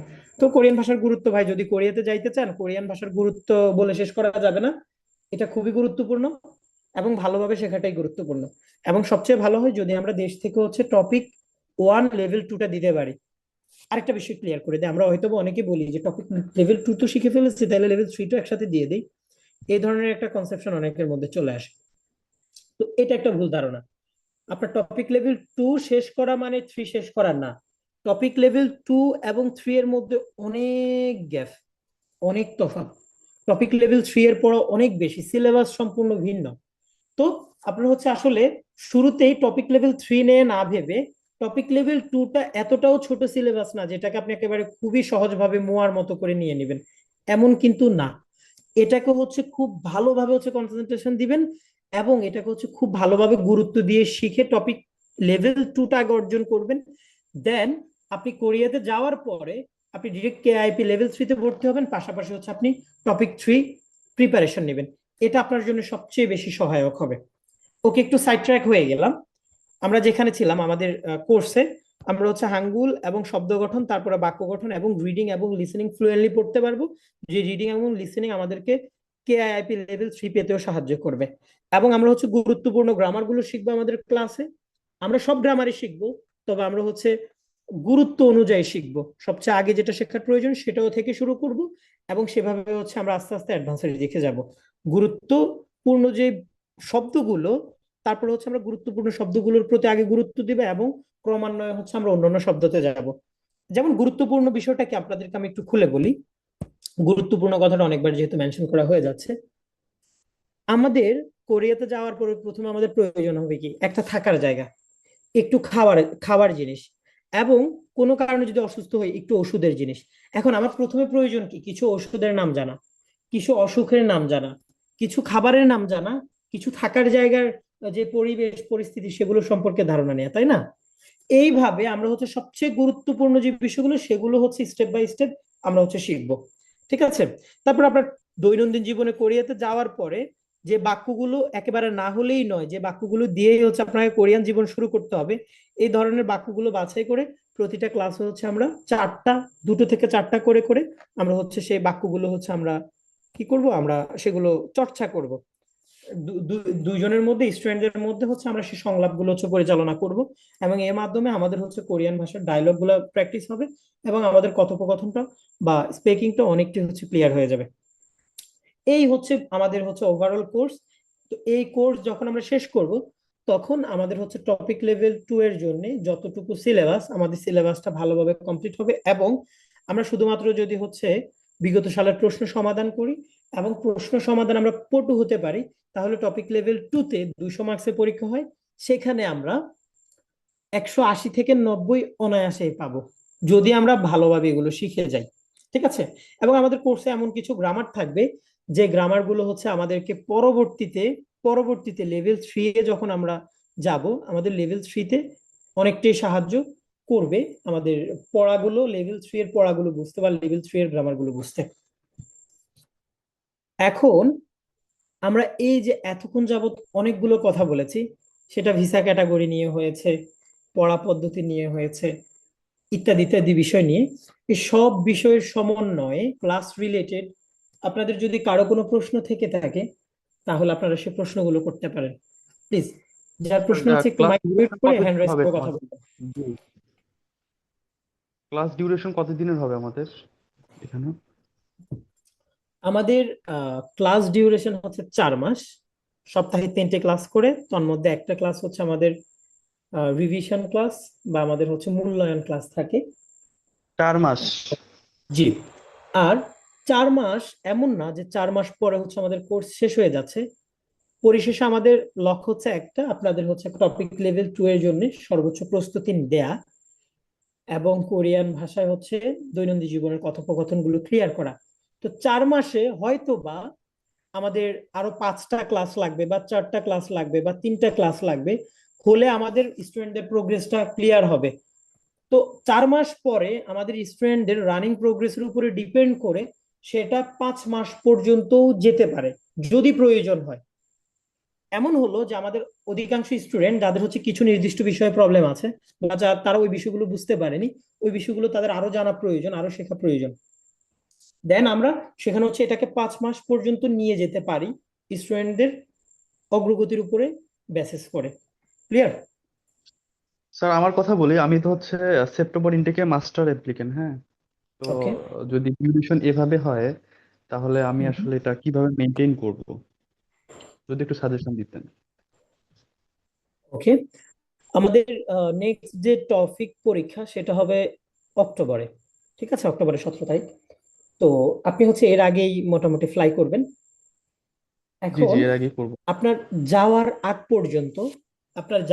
পর্যন্ত আপনি হচ্ছে বাংলাদেশ থেকে ক্লাস করছেন, 7:30 জি হোক বা রাত 8টা হোক, টাইমটা এখনো হয় নাই, নির্ধারণ হয় নাই। তো আপনি ওই সময় হচ্ছে ক্লাস করবেন এবং এই সময়ের মধ্যে যেহেতু এখন হচ্ছে 5তম মাস, তারপরে এর মাঝে হচ্ছে প্রায় 3.5 মাসের মতো কিন্তু শেষ হয়ে যাবে, 3.5 থেকে 4 মাস আপনি তো বাংলাদেশ থাকা অবস্থায় পাবেন, ঠিক আছে না? আপনি যখন কোরিয়াতে যাবেন, আপনাদের এই ব্যাচে, এই যে রানিং ব্যাচ, মানে যেটা, দুঃখিত, যেটা ব্যাচটা শুরু হবে আগামীকাল থেকে, জি জি, এই আপকামিং ব্যাচে যেটা আর কি। হচ্ছে, হ্যাঁ আগামীকাল থেকে, তো এই ব্যাচে হচ্ছে এমন স্টুডেন্ট থাকবে যারা বর্তমানে কোরিয়াতে আছে, এরকম স্টুডেন্ট আপনি পাবেন, এবং একজন না কয়েকজন পাবেন। তো তারা হচ্ছে কোরিয়াতে থেকে কিভাবে এটাকে হচ্ছে মেনটেন করছে, তারা সারাদিনের ক্লাস করতেছে, ক্লাস করে বাসায় আসতেছে, আসার পরে যখন হচ্ছে সে আসলে ঘুমাইতে যাবে, তখন সে ওই যে 1 ঘন্টা সে আগে ক্লাস করে দেন হচ্ছে সে ঘুমাইতে যাবে, আর 1.5 ঘন্টা ক্লাস করে সে ঘুমাইতে যায়। এটাই হয়ে থাকে। ঠিক আছে, আমার আসলে সাউথ কোরিয়াতে বর্তমানে আছে এরকম, আমার স্টুডেন্ট আছে 50 জনের উপরে। তোর মধ্যে তো লিড একাডেমিতে হচ্ছে আপনার এক ব্যাচে প্রায় 30 জনের মতো ছিল। তো তারা আসলে এভাবে মেনটেন করে ভাই। এবং কোরিয়াতে যাওয়ার পরে বাংলাদেশি মানুষরা আসলে একটু বেশি পরিশ্রমী হয়ে যায়, দেশে থাকা অবস্থায়, যেটা আসলে তাদের থেকে আশাও করতে পারি না। কোরিয়া যাওয়ার পরে তাদের মানসিকতা চেঞ্জ হয়, শরীরের শক্তি, কাজ করার স্পৃহা সবই চেঞ্জ হয়ে যায়। ওভারঅল আপনার যে পরিবেশ সেটাই চেঞ্জ হয়ে যাবে, ঠিক আছে? তো আপনি এটা নিয়ে আসলে দুশ্চিন্তা করার কিছু নাই। কোরিয়াতে যাওয়ার পর আমরা কিন্তু ক্লাস হ্যাঁ, টাইমটা আমি কিন্তু যদি ওইভাবে লেভেল, রাখি। জি স্যার, আমরা আমি ক্লাস যদি টাইমটা, পরীক্ষা দিতে চাই লেভেল 2-তে, হ্যাঁ, হুম হুম হুম। তাহলে কি আমি এটা দিতে পারবো, মানে অ্যাজ সুন অ্যাজ, মানে আপকামিং যে না না না না মান্থ পরীক্ষাটা হয়? না, পারবেন না। যেখানে তাহলে এটা ছিলাম আমি কোয়ালিফাই। এই জায়গাটা একটু ক্লিয়ার করি। এই জায়গাটা একটু জি ক্লিয়ার করি। আমাদের জি ক্লাস জি, টাইমটা একটু খেয়াল করবেন, 7:30 8টা, এই দুটোর মধ্যে যে কোনো একটা টাইম থাকে যে ব্যাচগুলা কোরিয়ান স্টুডেন্টদেরকে টার্গেট করে করা হয়। এটা করার একমাত্র উদ্দেশ্য হচ্ছে এটা, যখন বাংলাদেশ সময় 7:30 তখন কোরিয়ান সময় হচ্ছে 10:30, যেন তারা হচ্ছে জি মোটামুটি 12টার ভিতরে হচ্ছে ঘুমাইতে পারে। সেই জন্য আসলে 7:30 কি 8টা টাইমটা সিলেক্ট করা। আপনি যদি কোরিয়াতে জানো, আপনি হচ্ছে আমাদের ব্যাচে ক্লাস কন্টিনিউ করতে পারবেন, এতটুকু কনফার্ম থাকেন। এক, দ্বিতীয়ত, আপনি আগামী যে টপিক সেই টপিকে হচ্ছে অংশগ্রহণ করতে পারবেন না, কিন্তু আপনি এই মাইন্ডসেট রাখলে হবে না যে আগামী টপিকে তো অংশগ্রহণ করতে পারবো না, তার মানে হলো কি আমি এখন হেলাফেলা করে পড়ি, আস্তে ধীরে পড়ি, যা হওয়ার হবে, এরকম না। আপনি হচ্ছে এখন থেকে এত ভালো করে শিখতে হবে যেন আপনি কোরিয়াতে যাওয়ার পরে কোরিয়াতে হচ্ছে আপকামিং যে ইয়াটা পাবেন, টপিকটা পাবেন, যেন সেক্ষেত্রে সেটাতে আপনি হচ্ছে অংশগ্রহণ করতে পারেন। কোরিয়াতে কিন্তু টপিক পরীক্ষা হয়, জানেন কি? জি জি, হ্যাঁ জি, জানি এটা। হ্যাঁ, কোরিয়াতে টপিক পরীক্ষা হয় এবং বাংলাদেশ থেকে আপনি সেখানে আরো সহজে আপনি হচ্ছে টপিকে অ্যাটেন্ড করতে পারবেন। এবং যখন আপনি কোরিয়াতে প্রবেশই করে যাবেন, তখন আপনার জন্য সবচেয়ে সহজ যে পদ্ধতি হবে সেটা হবে কেআইআইপি। টপিক তো হচ্ছে কোরিয়ান প্রফিসিয়েন্সি টেস্ট, তাই না? আর কেআইআইপি যেটা, সেটা হচ্ছে Korean immigration and integration program. KIIP, Korean immigration and integration program, সেটা হচ্ছে টপিকের মতোই ভ্যালুয়েবল। আপনার যদি হচ্ছে কেআইআইপি লেভেল থাকে, সেটা থাকা যেই, আপনার যদি টপিক লেভেল থাকে সেটা থাকে একই কথা, যদি বা টপিকের মান একটু বেশি। কিন্তু কেআইআইপি দিয়েই হচ্ছে কোরিয়ান ইমিগ্রেশন আপনাকে বিবেচনা করবে। সেহেতু আপনার যদি এখান থেকে ভাষাটা ভালোভাবে আয়ত্ত করার থাকে, আপনি কোরিয়াতে যাওয়ার পরে সেখানে সাজন ফিয়ঙ্গা নামে একটা টেস্ট থাকে, সেখান থেকে আপনি সাজন ফিয়ঙ্গাটা দিলে তারা হচ্ছে আপনাকে একটা নির্দিষ্ট লেভেল দিবে যে আপনার এতটুকু লেভেলের আপনার অ্যাবিলিটি আছে, আপনি এই লেভেলে ভর্তি হইতে পারেন। তখন আপনি যদি ভালোভাবে কোর্সটা কমপ্লিট করেন বা ভালোভাবে আপনি ভাষাটা শেখেন, আপনি সেখানে গিয়ে অনায়াসে হচ্ছে ডিরেক্ট লেভেল 3-তে অ্যাটেন্ড করতে পারবেন। বিষয়টা বুঝতে পেরেছেন? এবং লেভেল 3টা যদি আপনি হচ্ছে ইয়ে করতে পারেন, এই কোরিয়াতে যাওয়ার পরে কেআইপি লেভেল 3টা যদি আপনি নিতে পারেন, তাহলে আপনার ভিসা ইয়নজাং করাটা খুবই সহজ হবে। অর্থাৎ আপনি D4 D2 থেকে আপনি D10-এ শিফট করবেন না, ওই সময়টাতে আপনাকে খুবই সহায়তা করবে এই লেভেলটা, কেআইপি লেভেল 3টা। ফুয়াদ, আশা করি আপনার প্রশ্নের উত্তর পেয়েছেন। তারপর আপনার যদি কোনো কনফিউশন থাকে প্লিজ প্রশ্ন করেন। না, আমি ক্লিয়ার হয়েছি, থ্যাংক ইউ। ওকে, আর কোনো বিষয় কারো জানার আছে? জুবাইর, লিমা? জুবায়ের আহমেদ। জি জুবাইর বলেন। ভাই আমি সাউথ কোরিয়া থেকে বলছিলাম। ওকে ভাইয়া। ভালো আছেন? আলহামদুলিল্লাহ, আলহামদুলিল্লাহ ভালো আছি। আপনি ভালো? এই তো ভালো। আচ্ছা ভাই, আমার প্রশ্ন হচ্ছে কি, ঘটনা হচ্ছে আমি এখানে মাস্টার্স স্টুডেন্ট। ওকে। দেখা যায় টুকটাক কাজ থাকে, ক্লাস করি। এখন ঘটনা হুম হচ্ছে হুম ইনকে যদি রাত্রে আমি ক্লাস এনি হাও মিস করে ফেলি, তাহলে কি হুম আমি হুম। রেকর্ডের ক্লাস বা পিডিএফ পাবো? অবশ্যই পাবেন, তবে সেটা ইন কেস। একটা কথা আপনি যুক্ত করে দিচ্ছেন, আমার জন্য খুবই উপকার হয়েছে। এখানে আপনার মাস্টার্স এর অনেক হচ্ছে স্টুডেন্ট পাবেন আপনি, এবং আমাদের ওভারঅল সব স্টুডেন্টের কথাই বলি, আপনারা ক্লাস মিস দিতে পারবেন, কিন্তু সেটার হচ্ছে প্রপার রিজন থাকতে হবে। এই নিয়মটা কিন্তু সহজ একাডেমির কোনো নিয়ম না, এটা হচ্ছে আমার আসলে আমার জায়গা থেকে এই নিয়মটা একেবারে স্ট্রিক্ট করে একটা নিয়ম তৈরি করা। ভাই একটা সেকেন্ড যারা একটা হচ্ছে, সেকেন্ড একটা সেকেন্ড বলতে চাচ্ছিলাম। জি প্লিজ কিছু মনে না করলে। ঘটনা প্লিজ। হচ্ছে আপনাদের এখানে আমরা ভাষা শিখবো, আমরা তো ঘটনা হচ্ছে এখানে কোরিয়াতে কোরিয়ান ভাষা ছাড়া মানুষের কোনো দাম নাই, যেটা চিরন্তন সত্য কথা। যদি ওকে কাজে থাকি তাহলে ক্লাস মিস হবে, এটা হচ্ছে গিয়ে কথা। আর দুনিয়ার যেখানে থাকি ক্লাস মিস হবে না, কারণ ঘটনা হচ্ছে কোরিয়ান ভাষাটা খুবই ইম্পর্টেন্ট কোরিয়াতে। এখানে কোনো ইংলিশ চলে না। তো ভাই এই হচ্ছে কথা ভাই, এই জন্য ক্লাসের রেকর্ডেডটা খুব ইম্পর্টেন্ট। ওকে, তো এটাই হচ্ছে কথা। আমাদের কোঅর্ডিনেটর কায়সার থাকবেন হচ্ছে সম্পূর্ণ কোর্স জুড়ে আপনাদের সাথে। তো আপনারা কেউ যদি কোনো ভ্যালিড রিজনে, আপনার হয়তো বা জুবাইর ভাই আপনার কাজ থাকতে পারে, যদি কাজ থাকে আপনি আগে জানাই রাখবেন যে হ্যাঁ আজকের ক্লাসটা আমি অ্যাটেন্ড করতে পারছি না, রিজন কি, আমি আজকে হচ্ছে আমার ডিউটি আছে। প্রতিদিন তো আর ডিউটি থাকে না, এই না হচ্ছে না না না বিষয়। না, প্রতিদিন প্রতিদিন ডিউটি থাকে না। থাকলেও টাইম টাইম প্রবলেম প্রতিদিন হয় না। তো যেদিন প্রবলেম হবে সেদিন আপনি আগে জানাই নিতে হবে যে হ্যাঁ আজকে আমি হচ্ছে ক্লাস করতে পারবো না, এই কারণে। সেটা সবার জন্য, শুধুমাত্র জুবাইর ভাইয়ের জন্য না, এখানে যারা আছেন সবার জন্যই। আপনারা হচ্ছে ক্লাসে যদি কোনো কারণে, নির্দিষ্ট প্রয়োজনীয় কারণে যদি জয়েন করতে না পারেন, আপনারা জানায় রাখবেন, ওই ক্লাসের হচ্ছে রেকর্ডটা আপনাদের প্রোভাইড করা হবে। যদি এরকম হয় যে আজকে হচ্ছে বৃষ্টি হইতেছে, খুবই ঘুম আসতেছে, আজকে একটু ঘুমাই নেই, ক্লাস করলাম না, রেকর্ড তো পাবোই, এটা কিন্তু ভুল ধারণা। ওই দিনে রেকর্ড পাবেন না যদি এরকম রিজনে হচ্ছে, সিলি রিজন আপনার হচ্ছে ক্লাস মিস দেন। এই বিষয়ে আপনাদেরকে হচ্ছে আমাদের কাইসার আরো ভালোভাবে বিস্তারিত জানাই দিবে ইনশাল্লাহ। তবে হ্যাঁ, রেকর্ড পাবেন জুবাইর ভাই। প্রয়োজনীয় গুরুত্বপূর্ণ সমস্যার কারণে যদি আপনি ক্লাস মিস দেন, রেকর্ড পাবেন। ওকে ভাই, এটাই আর আরেকটা কথা হচ্ছে জি। আমি টুকটাক কোরিয়ান ওই রিডিং বলতে পারি, আর এই যেই যেই যে ইয়াগুলো আছে আপনার স্বরবর্ণ ব্যঞ্জন গুলো মোটামুটি আমি জানি, মোটামুটি বলছে। এখন আমি কি 1 মাস যদি আমি ক্লাস করি বা টুকটাক প্র্যাকটিস করি, আমি কি কোরিয়ান ফ্লুয়েন্টলি কথা না বলতে পারলো মোটামুটি বেসিক কিছু বলতে পারবো, বুঝাইতে পারবো? 1 মাস ক্লাস করে এখন আপনি তো স্বরবর্ণ পারেন, ব্যঞ্জন বর্ণ পারেন, প্লাস ভাচ্চিমের নিয়মগুলো পারেন, টাফ না, হবে ভাই। বাচ্চিমটা ওরকম একটু, বুঝি না, এটা মিথ্যা এটা বলে টাফ লাভ হবে। নেই। এক এক তাহলে তাহলে আসলে সম্ভব না, 1 মাসে কোনোভাবেই সম্ভব না। আপনাকে, আমরা চেষ্টা তো করবোই ভালোভাবে শেখানোর, কিন্তু ভালোভাবে শেখালে 1 মাসে সম্ভব না। এটা খুবই টাফ হবে, খুবই টাফ হবে জুবাইর ভাই। বুঝতে একটু পারছি, ঠিক আছে ভাই, একটু সমস্যা নেই, কালকে থেকে জয়েন করবো। আর এখানে একটু একটা ধৈর্য জিনিস ধরে সময় লাগবে। ঘটনা হচ্ছে কোরিয়াতে মানে এত হুম, পরিমাণ স্টুডেন্ট ঢুকছে। এইখানে যদি আপনার ভাষা শিখে যদি কেউ কোরিয়াতে না আসে, ওর অবস্থা খুবই খারাপ হবে, এবং সে নিজেও বুঝতেছে না কি অবস্থা। অন্তত মিনিমাম 2টা টিউশন ফি নিয়ে আসতে হবে কোরিয়াতে। এটা আমার ব্যক্তিগত ওপিনিয়ন। কেউ যদি থাকে তাহলে বলবেন যে ভাষা শিখে যাতে কোরিয়াতে আসে। ওকে, আমাদের আমাদের হচ্ছে আমাদের পেজের যে লিখনিটা সবচেয়ে প্রথমে যেটা হচ্ছে মানে অ্যালার্ট দেয়া, সেটা হচ্ছে এটাই যে আপনারা কোরিয়ান ভাষাটা শেখেন।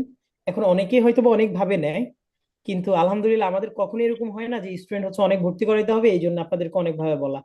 আমাদের প্রতিটি ব্যাচে হচ্ছে নির্দিষ্ট স্টুডেন্টই নেই, এবং প্রতিটা ব্যাচে হচ্ছে স্টুডেন্ট থাকে যারা হচ্ছে পরবর্তী ব্যাচের জন্য অপেক্ষা করে থাকে। খুব দ্রুত এই জন্য ব্যাচ শুরু করতে হয়। তো স্টুডেন্টদের বলি যে ভাষাটা শিখেন, বাট তারা হয়তো বা অনেকেই বিষয়টাকে সিরিয়াসলি নেয় না। যাই হোক, এ হচ্ছে একটা বিষয়। আর তারপর হচ্ছে আমাদের লিমা, তারপরে তন্ময় মজুমদার, আপনাদের কি কোনো প্রশ্ন আছে? জি না ভাইয়া, প্রশ্ন নাই, ক্লিয়ার হয়ে গেছে সবকিছু। ওকে, তাহলে আমাদের আশা ভাইয়া করছি। তাহলে মানে জি, ওভারঅল এক কথা হলো, যদি আমরা কোর্সটা শেষ করি মোটামুটি আমরা কমিউনিকেশনটা করতে পারছি, ইভেন খুব ভালোভাবে কমিউনিকেশনটা করতে পারছি, তাই তো? হ্যাঁ হ্যাঁ আপনি ভাই, ওইটা। কোরিয়াতে কোরিয়াতে জীবন পরিচালনা করার জন্য আসলে যতটুকু প্রয়োজন ততটুকু পারবেন ইনশাল্লাহ, ততটুকু পারবেন। জি ঠিক জি আছে। ভাই, ঠিক আছে ঠিক আছে ভাই। ওকে, তাহলে আজকে এই পর্যন্তই। ফার্দার আপনাদের সকল প্রশ্নের আমরা তো হচ্ছে উত্তর নিয়ে আমাদের কোর্সে থাকবোই, এবং আপনাদের কোর্স জুড়ে আমি আপনাদের ক্লাসগুলো নিব, অন্য কোনো টিচার নেবেন না। প্রতিটা ক্লাসে আমি নিব। তো এই মুহূর্তে হচ্ছে কাইসার আপনাদের সাথে হচ্ছে আমাদের কোর্স ইন ডিটেল বিষয়গুলো আলোচনা করবে। কাইসার, আপনি কি শুনতে পাচ্ছেন? জি স্যার, শুনতে পাচ্ছি। ওকে, তাহলে আজকে এই পর্যন্তই। সবাই দোয়া করবেন আমার জন্য। আল্লাহ হাফেজ, আসসালামু আলাইকুম। আসসালামু আলাইকুম। ওকে, এখান থেকে আমি টেক ওভার করছি। জি, হ্যালো, শোনা যাচ্ছে কি? জি, শোনা যাচ্ছে, আপনি কন্টিনিউ করেন। ওকে। আচ্ছা, রেকর্ড ক্লাস নিয়ে যেটা ছিল, রেকর্ড ক্লাস নিয়ে বলতে যাচ্ছিলাম যে রেকর্ড ক্লাস দিতে আমাদের কোনো অসুবিধা নাই। আপনার যদি এমন হয় যে রেকর্ড ক্লাস মানে লাইভ ক্লাসে ছিলেন, বাট হচ্ছে আবার রিভিশন করতে চান, সেক্ষেত্রে আমরা রেকর্ড ক্লাস দিতে কোনো অসুবিধা নেই। বাট ওই যে যে অনীহাটা যে চলে আসে যে হ্যাঁ রেকর্ড ক্লাস তো আছে, ঠিক আছে লাইভ ক্লাস এখন করবো না, এখন একটু বিরতি নিই, ওইরকম মাইন্ডসেট থাকলে আমরা তাদেরকে দিচ্ছি না।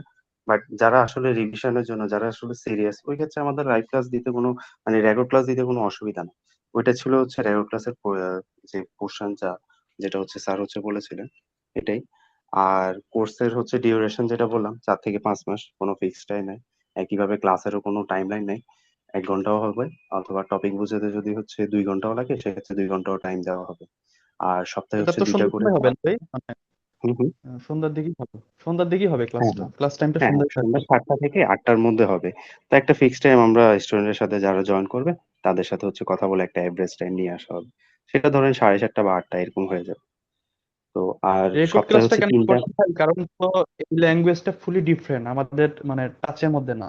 সো ক্লাস থেকে হ্যাঁ। শেখার পর আমাদের যদি কিছু লেকিংস থাকে, আমরা জাস্ট সেলফ স্টাডি করার জন্য ক্লাসটা দেখতে পারি। হুম হুম হুম।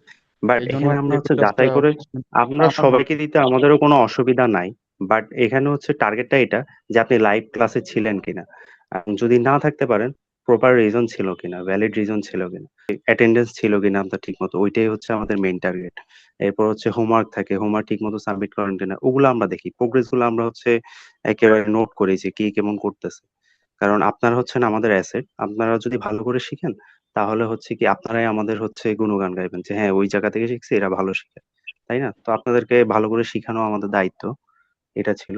আর সপ্তাহে হচ্ছে 3টা ক্লাস হবে। 2টা হচ্ছে সিলেবাস অনুযায়ী হবে, আর একটা রিভিশন ক্লাস, যেটা সপ্তাহে পড়ানো হয়েছে ওটা আবার রিভাইজ করা হবে। তো খুবই প্রফেশনাল ভাবে ভালোভাবে এগুলো ভাষাটা হচ্ছে শিখা হবে। যেহেতু একটা language, second language English, but third একটা ল্যাঙ্গুয়েজ, এটা প্রফেশনাল ভাবে সিরিয়াসলি সবাই হচ্ছে শিখা উচিত এই। আর কোর্স ফি নিয়ে আর হচ্ছে ইয়ে করতে যাচ্ছি। জি কোর্স ফি জি হচ্ছে নাকি ক্লিয়ার নর্মালি করবেন হচ্ছে জি। 7,500 টাকা। বাট সেটা ডিসকাউন্ট দিয়ে 5,950 টাকা আসে। বাট কেউ যদি একবারে না দিতে পারেন, সেই ক্ষেত্রে হচ্ছে ইনিশিয়ালি 3,000 টাকা দিয়ে বাকি টাকা ইনস্টলমেন্টে 30 দিন যে কোনো সময় দিতে পারেন। আচ্ছা, এটা প্রথমে কেউ যদি ফুল দিতে না পারে 3,000 দিয়ে বাকিটা জাস্ট ইনস্টলমেন্ট দিতে হবে, হ্যাঁ হ্যাঁ। এটাই তো। আর কোনো প্রশ্ন থাকতে পারে করতে পারেন। এটা মানে স্টার্ট হবে কবে থেকে, মানে ফুল নিয়ে? কালকে থেকে, কালকে থেকে 23 কালকে তারিখ থেকে, কালকে রাত। ঠিক আছে। তাহলে আপনি হোয়াটসঅ্যাপে আপডেটটা জানিয়ে দিন। হ্যাঁ হ্যাঁ, হোয়াটসঅ্যাপে আপডেট জানাবো। তো এতটুকুই, আর কোনো কারো প্রশ্ন থাকলে আমাকে করতে পারেন। জোবায়ের ভাই না ভাই, আছে? ঠিক আছে, থ্যাংক ইউ। ওকে, আল্লাহ হাফেজ। জোবার ভাই তোর সাথে তো মনে হয় কথা হয়েছিল না, ওই যে পাপেল নামে না? হ্যাঁ হ্যাঁ, এই যে পাবেল, ও জুবাইর পাবেল ও আচ্ছা আচ্ছা, জোবাই চিনতে পারছি। ভাই। ঠিক ভাই আছে, আমার আর পেমেন্টটা কোনো পেয়ে কোশ্চেন যাবেন থাকলে? হয়তো 5-10 মিনিট, 5-10 মিনিট লাগবে। আচ্ছা আচ্ছা, ওকে ওকে ভাই, তাহলে আর কোনো প্রশ্ন থাকলে করতে পারেন, না হলে মিটিং এখানে শেষ করছি। না, আমার কোনো কোয়েশন নাই। ওকে, তাহলে আজকের মতো এখানে, সবাই ভালো থাকবেন, আসসালামু আলাইকুম। ওকে ওকে, আল্লাহ হাফেজ।